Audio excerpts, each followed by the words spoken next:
Hello दोस्तों, स्वागत है एक बार फिर से आपका मेरे चैनल पे लीगल न्यूज़ 127 पे। दोस्तों, जब भी हस्बैंड वाइफ में डिस्प्यूट चलता है, पत्नी ने 498 कर दिया, घरेलू हिंसा कर दिया, और भी इसके अलावा आजकल तो 354 377 चल रहे हैं जो वो कर देती है। अब प्रॉब्लम यह है कि 498 करना आज तो छोटी छोटी बातों पर लेके कर देना है, तो ये एक बहुत बड़ा क्रिमिनल केस होता है। ठीक है।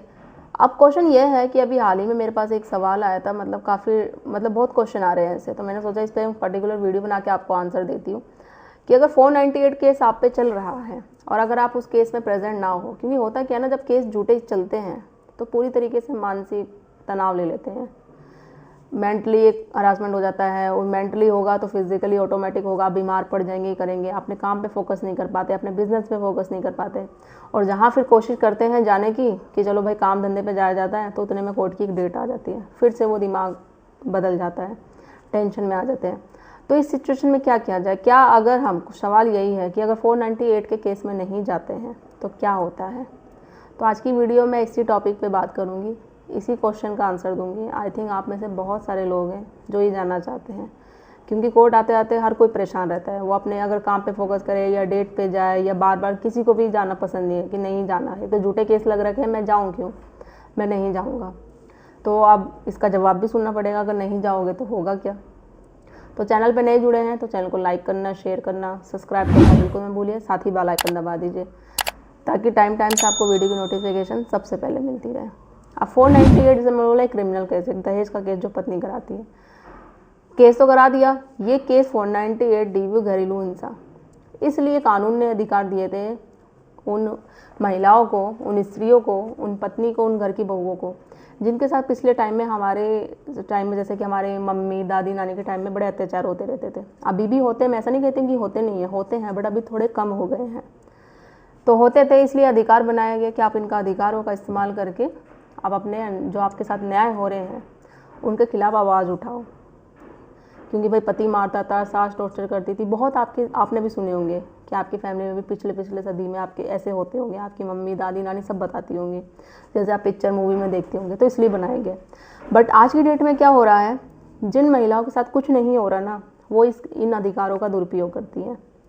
किस लिए? कि या उनको रिश्ता नहीं निभाना, या उसके मायके वाले सपोर्ट करते हैं, उनके पास पैसा बहुत है, या फिर उसका रिश्ता और कहीं के साथ है। अब जिनके साथ सच में अत्याचार होता है ना, वो तो कुछ कर ही नहीं पाती है, वो कोर्ट पहुंच ही नहीं पाती है, और अगर चलो ले दे के मान लिया कोर्ट पहुंच भी गई ना, तो उनको न्याय नहीं मिल पाता। क्यों? क्योंकि सिर्फ उन महिलाओं की वजह से, उन झूठी महिलाओं की वजह से, क्योंकि तादाद इतनी बढ़ रही है झूठे केसेस की, बहुत ज़्यादा। और ऐसा मैं नहीं, यह हाई कोर्ट सुप्रीम कोर्ट के वर्ड से जो मैं आप तक पहुँचाती हूँ। तो अब आपको घबराने की ज़रूरत नहीं है। अगर आपके साथ भी ऐसा ही होता है ना, तो मैं हमेशा कहती हूँ जो केस करते हैं, बर्डन उन पे रहता है, महिलाओं पे, उनको प्रूफ देना पड़ेगा, आपको टेंशन। तो बात करती हूँ मैं मेन अपने टॉपिक की होगी। अगर आप पे 498 का केस चल रहा है और अगर आप नहीं जाते तो क्या होगा? देखो, 498 का पत्नी ने केस कर दिया है जो कि क्रिमिनल है, और अगर आपने बेल ले ली है उसमें, और बेल लेने के बाद आप नहीं जा रहे हैं, तो आपको वारंट आएगा। ठीक है, वारंट आएगा, उसके बाद आपको गिरफ्तार भी किया जाएगा, मतलब आप अरेस्ट भी कर लिए जाएंगे, जेल में आपको फिर जाना पड़ेगा। तो अगर 498 के बाद अगर आपने ना, आपका बेल आपने जैसे नहीं लिया, वो बेल तक नौबत आई ही नहीं, तो फिर तो कोई दिक्कत नहीं होगा, आपको थोड़ा बहुत रूह जैसे बोलते हैं ना, राहत मिल जाएगी। बट केस होने के बाद आपने बेल ले लिया, बेल होने के बाद आप नहीं जा रहे हो, तो फिर वारंट आएगा। वारंट आने के बाद आप कहीं भी किसी भी कोने में छुप जाओ तो आपको ढूंढ लिया जाएगा, कहीं ना, कब तक छुपते रहोगे आप, और आपको अरेस्ट कर लिया जाएगा। तो ये तो हुआ आपके सवाल का जवाब। अब हम बात करते हैं तो इसमें बचा कैसे जाए, क्या तरीका है? तो तरीका यही है, अगर केस चल रहा है, ऐसे तो अभी बहुत सारे केसेस इतने सालों से चलते हुए आ रहे 498 के केस, और आप में से बहुत सारे लोग ऐसे भी होंगे जिनके भी नए नए केस जो चला हुआ है, जो भी कुछ टाइम से ही जा रहे हैं। तो केस पे प्रेजेंट हो, क्योंकि ना हो के कोई फ़ायदा नहीं है ऐसे। और एक बहुत सवाल ये भी आता है कि मेंटेनेंस का केस चल रहा है, तो मेंटेनेंस केस में हम नहीं जाते तो क्या मेंटेनेंस बच जाएगा, देना नहीं पड़ेगा? तो ऐसा नहीं होता, आपका केस है, देखा जाएगा। मेंटेनेंस नहीं देने के बहुत सारे रीज़न है, बहुत सारे कारण है, बहुत लीगल तरीके हैं जिसको आपको कोर्ट में प्रेजेंट करना पड़ेगा, फाइट करना पड़ेगा, जिससे आप बच सकते हैं। आप कोर्ट में प्रेजेंट नहीं होगे, ये नहीं कि मेंटेनेंस देने से बच जाओगे। अगर आप बोल दो कि हाँ भैया मैं जेल हो जाएगी, हो सकता है आपको 1-2 महीने के लिए जेल भी हो जाए। अगर आप वो आपका वे ऑफ टॉकिंग, जो तरीका होता है कोर्ट में, जो पुरुष होते हैं काफ़ी ऐसे बोलते हैं मैं नहीं दूंगा मेंटेनेंस, चाहे कुछ भी हो जाए मैं तो दूंगा ही नहीं, जो करना है कर लो, तो उस सिचुएशन में आपको जेल में डाल दिया जाएगा। अब ये नहीं कि अगर आप जेल में हैं 1-2 महीने के लिए आपको डाल दिया गया तो उस 2 महीने की आपको मेंटेनेंस से राहत मिल जाएगी, नहीं, कोर्ट से बाहर निकाल दिया जाएगा, क्योंकि कोर्ट को ही पता है कि आप जब तक आप बाहर नहीं निकलोगे तो भाई मेंटेनेंस कौन देगा। फिर बाहर निकाला जाएगा, फिर आपसे सवाल पूछा जाएगा कि हाँ भाई कब मेंटेनेंस दे रहा है ये बता, और जो 2 महीने अंदर थे उसका भी आपको ऐड किया जाएगा। तो ऐसा नहीं है। तो किसी भी मतलब चीज़ से राहत पाने के लिए ये नहीं कि आप उसमें जाना ही छोड़ दो। अगर आप कहीं जॉब कर रहे हो, नहीं जा पा रहे, कुछ भी ऐसी सिचुएशन है, तो आप अपने जो आपने वकील हायर कर रखा है, एडवोकेट, उनसे बोलो कि सर मैं नहीं आ सकता, या मुझे छुट्टी नहीं मिल रही है, मेरी तबीयत ठीक नहीं है, या मैं, अगर आप दिल्ली से बाहर हैं, इंडिया से बाहर हैं, तो वो चीज़ें कर दो।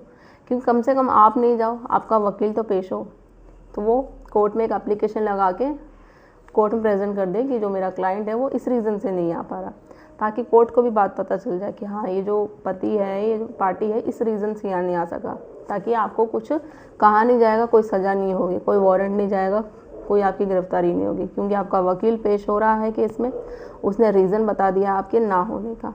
तो किसी भी कारण आप नहीं जाना चाहते तो वो रीज़न बताओ, अपने वकील को बोलो कि कोर्ट में पेश हो जाए और वो कारण बता दे, और नेक्स्ट डेट ले ले, तो नेक्स्ट डेट में कोशिश करो फिर जाने की। बट हाँ, ना जाकर जानबूझ के नहीं जाना कि मेरे को जाना ही नहीं है, कोई फ़ायदा नहीं है, या कोर्ट क्या ही कर लेगी, क्या ही बिगाड़ लेगी, मेरा नहीं जाऊँगा। तो ये देखो एक चीज़ है कि ये दादागिरी टाइप की हुई, और दादागिरी तो हुई साथ में ये इसमें आपका नुकसान भी होगा, और नुकसान जब होगा तो आपको पता ही चल जाएगा, फिर आप सोचोगे कोई कुछ नहीं कर पाएगा। मेरे पास ऐसे भी कहा आता है कि मैडम कोई कोर्ट कुछ नहीं कर पाती, हम तो नहीं जाते। तो अभी जब तक बचे हो ना, तो जब तक ही बचे हो, जिस दिन ढूंढ लिया ना कोर्ट ने आपको, पुलिस ने, फिर तो कोई नहीं बचा सकता, फिर तो आपकी नानी दादी सभी याद आ जाएगी। तो ऐसी चीज़ें करो ही मत जिससे आपका नुकसान हो, क्योंकि आप उल्टी चीज़ करोगे तो आपका खुद नुकसान होगा। बोलते हैं ना अपने पैर पर खुद कुल्हाड़ी मार लेना, तो वो वाले काम आप बिल्कुल मत करो, फिर तो जिसकी हेल्प रहते रहोगे वही चीज़ें हैं। तो ये चीज़ें हैं।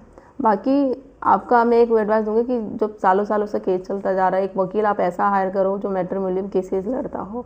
दूसरी तरफ अगर जो पुरुष जो पति जिनके पास इनकम अच्छी खासी नहीं है, वो वकील हायर नहीं कर सकते हैं, तो आपको गवर्नमेंट वकील भी हायर किया जाता है। आप लोग कमेंट करते हैं ना कि मैम वकील तो अच्छी खासी फ़ीस ले लेते हैं। जब आपको फ़ीस देनी नहीं है, या आपके पास पैसा नहीं है, या आपको लगता है आपका वकील ज़्यादा पैसा दे रहे हैं, तो आप क्यों प्राइवेट वकील हायर करते हो?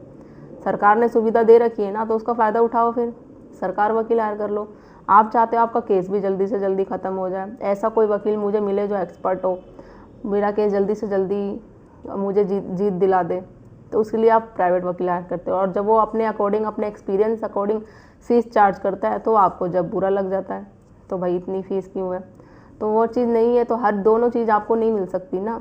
पैसा नहीं देना है तो सरकारी वकील हायर करो, अगर केस में जीत चाहिए भाई उसके अकॉर्डिंग आपको वकील एक्सपीरियंस हो, जो केस ज़्यादा लड़ता हो, सही चीज़ें हो, तो वो आप ढूंढते हैं, तो उसके लिए पैसा भी खर्च करना पड़ेगा। अब जैसे होता है अपॉइंटमेंट में बात करके देखो, किसी से भी आप जाते हो बात करने, मैं एक एग्जांपल देती हूँ, चाहे आप डॉक्टर के पास जाओ, किसी टीचर के पास जाते, किसी भी चीज़ के लिए आप जाओगे, डॉक्टर से भी कंसल्ट करोगे। अगर आप बीमार हो, कंसल्ट करने के ही चाहे फ़ोन पे करो, फेस टू फेस करो, फ़ीस लेते हैं डॉक्टर। तो कोई भी आप बात करोगे, भले मुझसे करो या मेरी टीम के किसी भी मेंबर से, आप अपनी प्रॉब्लम बता रहे हो, उसका सोल्यूशन चाह रहे हो, कोई ना कोई एडवाइस चाह रहे हो, तो हम आपसे बात करेंगे। अपना बिजी शेड्यूल में से टाइम निकाल के हम आपको 1-1.5 घंटे या 2 घंटे देंगे, पूरा आपको सर्टिफाइड करेंगे बात करके कि आपको क्या करना चाहिए, केस में क्या चीज़ें करना चाहिए। तो चार्ज तो आम सी बात है, मैं भी लूँगी, कोई भी लेगा, हर कोई लेता है, चाहे वो किसी भी इंडस्ट्री में हो। तो वो चीज़ें नहीं होती कि अगर आपको चाहिए सॉल्यूशन तो उस चीज़ से करिए, डिस्कस करिए। क्योंकि मैंने ये चीज़ इसलिए बताई कि कुछ लोग कहते हैं कि मैम क्यों ऐसे बात करके ही चार्ज तो आजकल में हर किसी चीज़ से लेते हैं, कोई भी किसी चीज़ का काम कर, आप पैसे कमा रहे हो, आप वर्क कर रहे हो, तो कोई भी कर रहा है, मैं भी कर रही हूँ, सभी कर रहे हैं। काम करना क्या गलत है, पैसे कमाना क्या गलत है? ऐसा नहीं ना, आप भी करते हैं, मैं भी करती हूँ, सभी करते हैं। हमने पढ़ाई करी है, एजुकेटेड है, वेल एजुकेटेड है, तो इसलिए ना कि आगे जाके हमारा फ्यूचर स्ट्रॉन्ग हो, हम कमा सके, अपनी लाइफ स्टेबल कर सके। और आपको मैं फ़ोन पे एक वीडियो बना के आपको अच्छी सी फ्री में ज्ञान सेवा देती हूँ, फ्री में चीज़ें बताती हूँ, तो आई थिंक ये भी बहुत चीज़ें हैं, और यही चीज़ अगर आप मुझसे फ़ोन पे पूछोगे तो मुझसे क्या और किसी से भी तो कुछ चाड़ लेंगे। तो अगर मैं इतना कर रही हूँ तो वो चीज़ आप अपने केस में करो, डिटेल्स में जानना है, क्योंकि हर चीज़ें होता क्या है ना कि वीडियो पे नहीं हम बता सकते हैं, क्योंकि कुछ यूट्यूब की गाइडलाइंस होती है, कुछ चीज़ें होती हैं, और इतना टाइम भी नहीं होता है कि हम एक एक डेढ़ घंटे की वीडियो बनाएं आप तक शेयर करें। तो जो जो चीज़ें होती है, जो मोस्टली कॉमन चीज़ें होती है कि डिवोर्स कैसे चाहिए, मेंटेनेंस से कैसे बनना है, कोई गाइडलाइंस आ रही है, क्या क्या तरीका, किस तरीके, वो तक मैं आपको शेयर कर देती हूँ।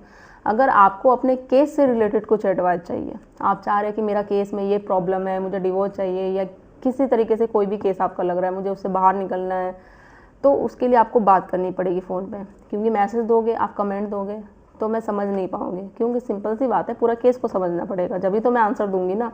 और इतना टाइम होता नहीं कि इतने लंबे लंबे मैसेज के मैं आंसर दूँ, ठीक है। तो आप कॉल पे बात करो, डिस्कस करो, आपको पूरा सर्टिफाइड किया जाएगा, पूरी प्रॉब्लम का आपको सोल्यूशन दिया जाएगा। और अगर आप दिल्ली से हो तो आप फेस टू फेस भी मिल सकते हो। तो आशा करती हूँ आपको वीडियो पसंद आई होगी और आपके सवालों का जवाब मिल गया होगा। तो जो भी डेट होती है, डेट पे प्रेजेंट हो, नहीं प्रेजेंट होते अपने एडवोकेट से बोलो, वो प्रेजेंट होंगे, एप्लीकेशन लगाएंगे और आपके ना जाने का कारण बताएंगे। नहीं जाओगे, बेल होने के बाद आप नहीं जाते तो वारंट भी आएगा, अरेस्ट भी होंगे आप। तो जल्दी मिलती हूँ मैं कैसे इन्फॉर्मेटिव वीडियो के साथ, तब तक के लिए थैंक यू, और चैनल को सब्सक्राइब करना बिल्कुल मत भूलिए।